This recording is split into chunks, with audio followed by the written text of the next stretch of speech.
Mahfuzur Rahman.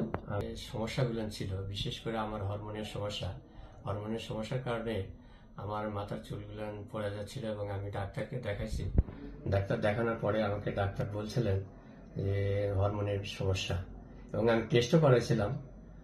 Dhaka medical হাসপাতাল থেকে আমি টেস্ট করাইছি।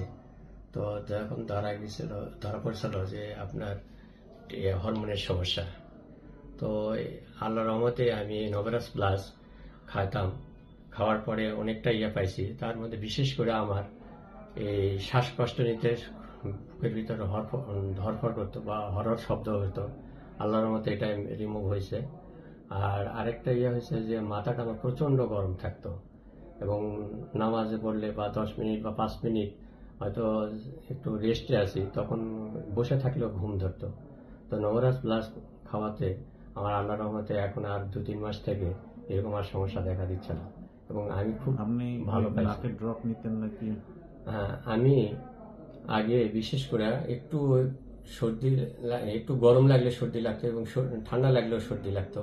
তো আমি 12 মাসই নাকে ড্রপ দিতাম, রায়না জল, অ্যান্টারজল এই ধরনের দিতাম।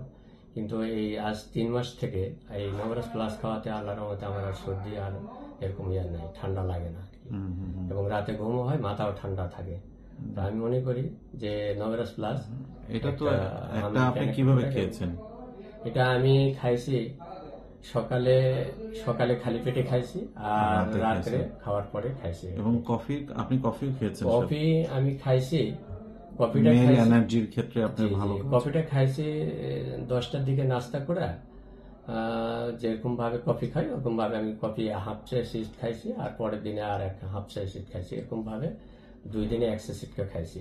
এরকম ভাবে আমি এক প্যাকেজ খাইছি, একটা বক্স খাইছি। তো এটারও বললেন এনার্জিটা ডেভেলপ করছে আপনার? হ্যাঁ, এটাতে আমার এমন একটা হয়েছে যেটা কি বলবো, আগে আমার যেমন ঘুম হতো না, শরীরের ভিতরে একটা অস্থির ভাব লাগতো, আর সেক্সুয়াল আমার পুরাটাই আমি যেটা ভাষায় প্রকাশ করা যাবে না, এতভাবে রিমুভ হয়েছে। এটা আল্লাহ পাকের কাছে লাখ লাখ বা কোটি কোটি শুকরিয়া। এবং নভেরাস কোম্পানির যে এই কফিটার কাছে আল্লাহ আসলে এটা খুব উন্নত মানের, এবং যারাই এটা করবে আমার মনে হয় যে যারা এটা খুব উন্নত মানের। আলহামদুলিল্লাহ, আপনার মন থেকেই আপনার টেস্টিমনিটা পেলাম, বুঝতে পারছি। আপনি যখন আমাকে শেয়ার করছিলেন তখন আপনার চোখে মুখে একটা খুশি আমি দেখতে পাচ্ছি। এই জন্যই আমার মনে হয়েছে যে এটা আসলে অনেকে জানানো উচিত, এই বেনিফিট গুলো নেওয়ার জন্য। ভালো থাকবেন মাহফুজ ভাই। আসসালামু আলাইকুম।